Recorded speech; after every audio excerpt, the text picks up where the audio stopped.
E sa i përket traditave, a u martove me tradita ta mund që lypjen shqiptar që shë kanë, apo kanë qenë tradita më ndryshe, se nëse flasim për kohë shumë të mëhershme, atëherë kanë qenë me kerekali që në shku i kanë marë, ndërsa tradita tuja si kanë qenë?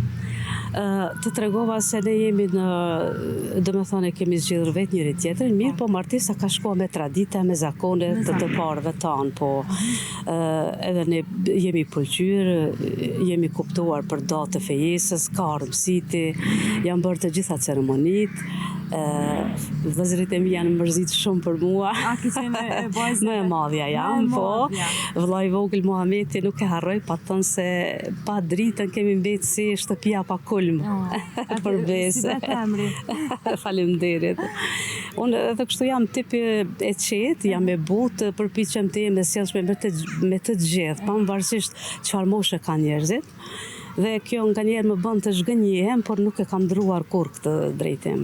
Dhe më thë, a ka pas rast që ndonjëherë ki thonë duhet me ndru si person, shkaku i keq trajtimit njerëzve, se unë po jap mirësitë e ta dhe ata po ma kthejnë me të keq. Është vërtet se të shkon mendja, por mos harroni se ju jeni të rinj, njeriu siç edukohet nuk ndryshon.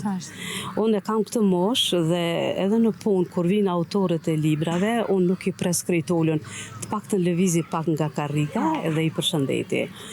Pastaj sigurisht njeriu meriton respekt ndaj njëri tjetrit, nuk duhet të marrim vetëm moshën tonë për shembull, ju meritoni respekt të rinjët, secila moshë duhet të ketë respekt. Për shembull në autobus është dikush me valigje dhe nëse është më i ri se unë hiç nuk pritoj, zgjohem edhe ja liroj karriken. Do me thonë respekti është i gjithanshëm në çdo hap, me çdo lloj njerëzish. Nëse flasim për respekt, sa ka ndryshuar respekti prej kohës kalume? Tash, nëse shohim rinin tash me rinin e mëhershme, çfarë mendimi ki? A ka ndryshuar respekti? E them me keqardhje se ka ndryshuar, jo pak, po vrehet një ndryshim shumë i madh. Për shembull, prap po e zëm fjalën tek autobusi. Për shembull, unë qëndroj, unë nuk jam në moshë që gjithsesi duhet të ulem. Mirë po, në krahasjen për shembull me një moshatare tone, janë të gjithë nëpër telefona, edhe nuk e di janë a shojnë ajo, por ndodhë që nuk lëviz askush nga vendi, rrallë herë ndodhë. Ndërsa ne të tregova edhe nga fëmiria e deri tash, dhe deri sa të mundem, unë e përcjell respektin ashtu siç më ka mësuar nëna, babai, gjyshja, hallat të gjithë. A mendon që pak rinja edhe nuk po e marrin edukatën e familjes?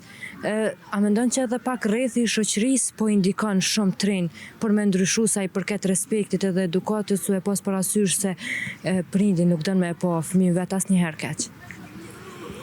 Këtë ta dham një mendim përfundimtar është pak e vështirë, sepse unë si nën, po e marr një shembull rinonin djalin e madh, ka qenë ndihmër ftohtë, edhe është përgatit me dal, ka qenë diku 5-16 vjeç, moshën që e ka vetëm lule, edhe ka vesh farmer, ka krejt të çkyra, të coptuara, edhe i kam dhënë der, i kam thënë ku po shkon?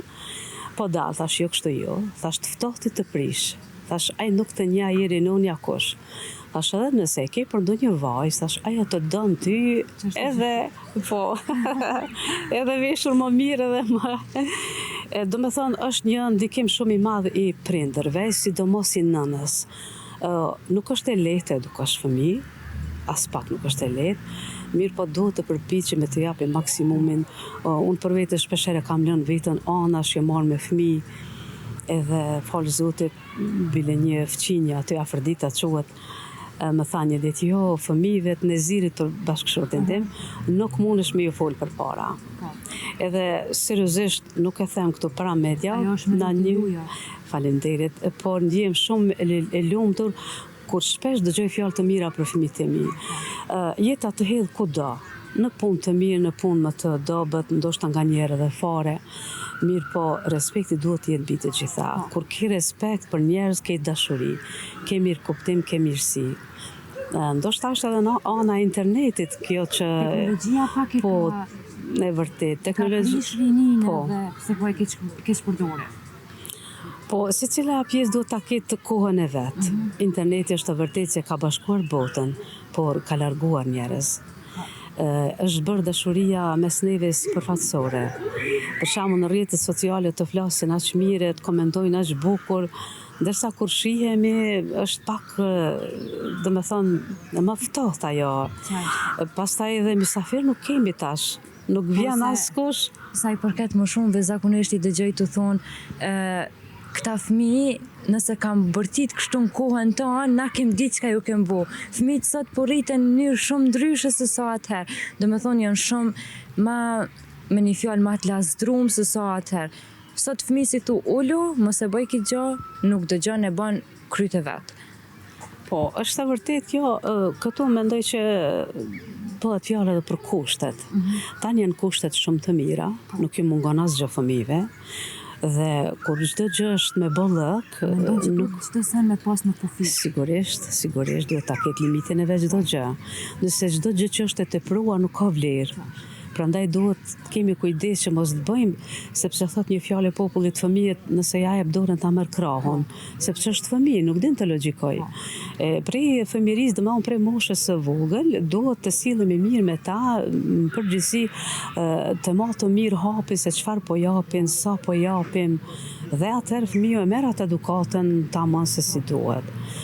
Kushtet janë të tepruara, sot asgjë nuk i mungon, për shembull nuk i gëzohen festave pavarësisht fetare apo shtetërore, nuk e di, është një jetë më ndryshe nga jona. Po, normalisht ka ndryshuar shumë gjëra, siç e përmene edhe për festa. Domethënë atë kohë menzi kemi prit festën e Bajramit. Sigurisht.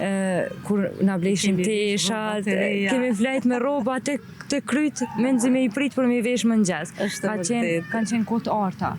Kanë qenë kohë të arta dhe edhe sot asoj ditë ne kur i kujtojmë mallëngjehemi sepse me të vërtet ka qenë një kohë me shumë dashuri.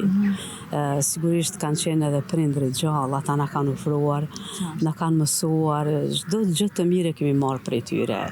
Unë kur jam martuar, për shembull nëna ime më ka thënë, bia ime, të gjitha zakonet e nënës lej këto e merit të vjehrës. Për besë, për Zotin, po. Edhe ashtu kam vepru. Bilem pa thonë vjera, heq dritës nuk i ka arë vështirë, më thirë nanë.